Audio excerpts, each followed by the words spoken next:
Bapak Ibu Saudara yang kekasih di dalam Tuhan, selamat pagi dan salam sejahtera buat kita semua. Selamat berjumpa kembali pagi ini lewat renungan firman Tuhan. Sebelum kita merenungkan firman Tuhan, mari kita berdoa. Bapa di sorga, terima kasih pagi ini kami boleh bangun menikmati hari yang baru pagi ini semua karena kemurahan Tuhan. Dan pagi ini kami akan merenungkan firman-Mu. Tuhan tolong kami untuk boleh mengerti, memahaminya dengan baik. Di dalam nama Tuhan Yesus kami berdoa. Amin. Renungan firman Tuhan pagi hari ini dari Amsal pasal 24 ayat yang ke-10. Amsal pasal 24 ayat yang ke-10. Jika engkau tawar hati pada masa kesesakan, kecillah kekuatanmu. Tema kita ialah jangan tawar hati. Nah, Bapak Ibu Saudara yang kekasih, setiap orang pasti pernah mengalami apa yang disebut dengan tawar hati. Terlebih-lebih ketika mereka sedang diperhadapkan pada pergumulan yang berat. Nah, tawar hati itu menunjuk pada suatu kondisi hati yang dilanda kekecewaan mendalam karena beratnya beban yang harus ditanggung oleh seseorang.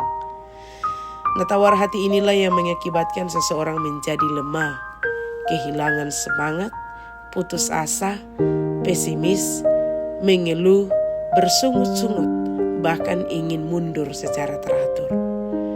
Nah, ayat firman Tuhan pagi hari ini mengingatkan kita bahwa jika kita tawar hati pada masa kesesakan, kecillah kekuatan kita. Dengan kata lain bahwa ketika seseorang tawar hati, maka itu akan membuat kekuatannya semakin lemah sehingga tidak mampu bertahan dalam menghadapi kesulitan atau kesesakan hidup. Karena itu pertanyaan penting yang diajukan adalah bagaimana kita mengatasi tawar hati dalam hidup kita. Pertama, terima kenyataan yang ada. Nah, Bapak Ibu, pergumulan hidup pasti selalu ada, tetapi selalu ada jalan keluar bagi orang yang takut akan Tuhan dan bergantung pada Tuhan. Firman Tuhan berkata, pencobaan-pencobaan yang kamu alami adalah pencobaan-pencobaan biasa yang tidak melebihi kekuatan manusia. Sebab Allah setia dan karena itu Ia tidak akan membiarkan kamu dicobai melampaui kekuatanmu. Pada waktu kamu dicobai, Ia akan memberikan kepadamu jalan keluar sehingga kamu dapat menanggungnya.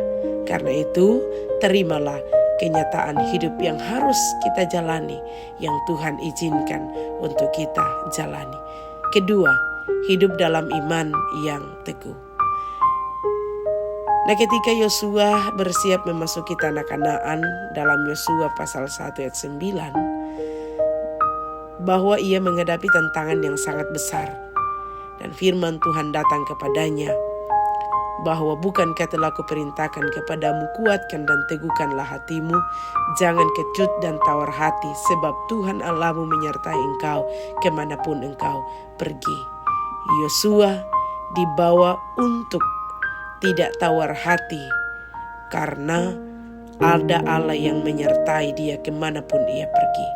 Janji penyertaan Tuhan menjadi kunci untuk kita dapat tetap teguh menjalani kehidupan dalam berbagai kondisi yang ada. Kemudian yang ketiga, bersyukur dalam segala hal. Bersyukur dalam segala hal akan membawa kita untuk menjalani hidup ini dengan selalu enjoy apapun keadaannya. Karena kita tahu bahwa segala sesuatu itu mendatangkan kebaikan bagi orang yang mengasihi Tuhan. Pergumulan kadang dipakai oleh Tuhan untuk membentuk karakter kita, bahkan akan membawa kita semakin naik level dalam kehidupan ini. Karena itu, apapun situasi dan keadaannya, bersyukurlah dalam segala hal, kata firman Tuhan. Amin atas firman Tuhan. Mari kita berdoa. Bapa di sorga, terima kasih untuk kebenaran firman-Mu. Kami boleh renungkan bersama sejenak pada pagi hari ini. Tuhan berkati kami, biarlah firman-Mu terus menguatkan kami, menuntun kami untuk untuk senantiasa hidup berkenan kepadamu, bergantung penuh pada Tuhan.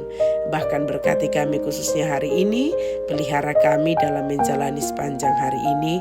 Biarlah kami hidup berkenan kepadamu, menyenangkan Tuhan, menjadi berkat bagi orang di sekitar kami. Dalam nama Tuhan Yesus kami berdoa. Amin. Demikian firman Tuhan pada pagi hari ini. Selamat beraktivitas. Tuhan memberkati kita semua. Amin.